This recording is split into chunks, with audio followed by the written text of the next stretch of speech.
People will often say to us, look, it's a real struggle to get people to turn on their camera during a virtual meeting. So today I thought I'd just share a couple of pointers that might be helpful to you. I just want to flag that there are some people who will never turn on their cameras, and there can be many, many reasons for this.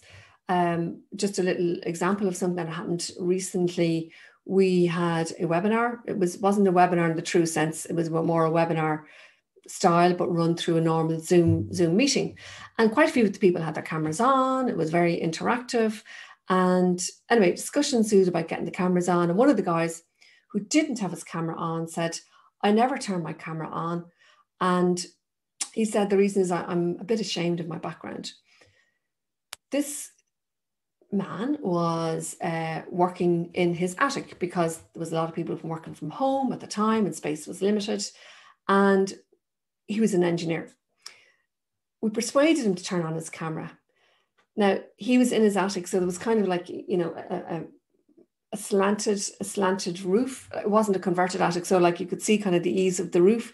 He had a couple of little shelves, and on the shelves, there were little pieces of engineering bits, is what I'd call them. Sorry, I'm not an engineer.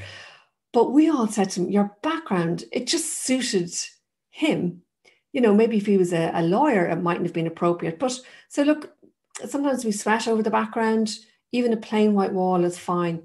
But just to bear in mind, as the person trying to encourage people to turn on the videos, there are some people who may never turn on the video. Having said that, here's some pointers on how you might get people to turn on the video. Firstly, if you set the expectation before your particular meeting.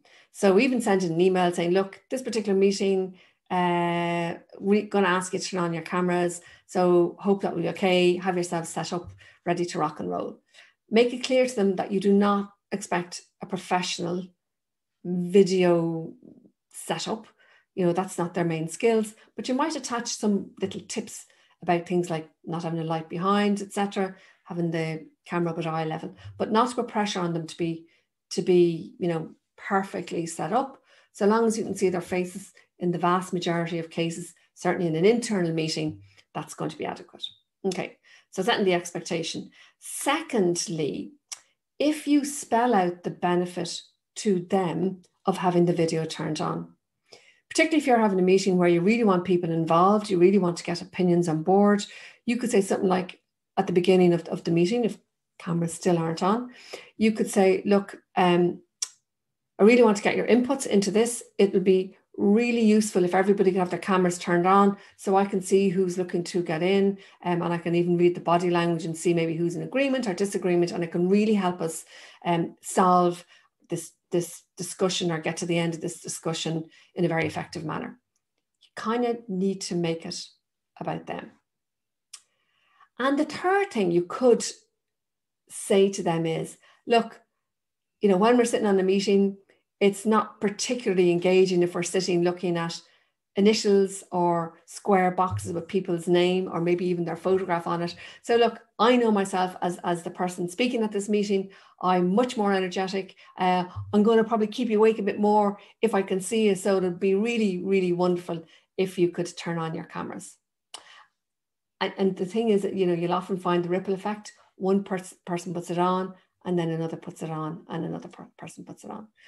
Another little bonus tip for you, and this mightn't work for all of you, but if you're using breakout rooms at all, either in Teams or in Zoom or whatever platform you're using, often if people don't have their camera on, they'll turn it on in the breakout room. As the host or the organizer, if you pop into the breakout room, catch them with their camera on and go, look, why don't you leave it on in the main room, in a very nice, light-hearted but encouraging way. So there are some tips just to get people to turn on the camera. You know, let them know in advance.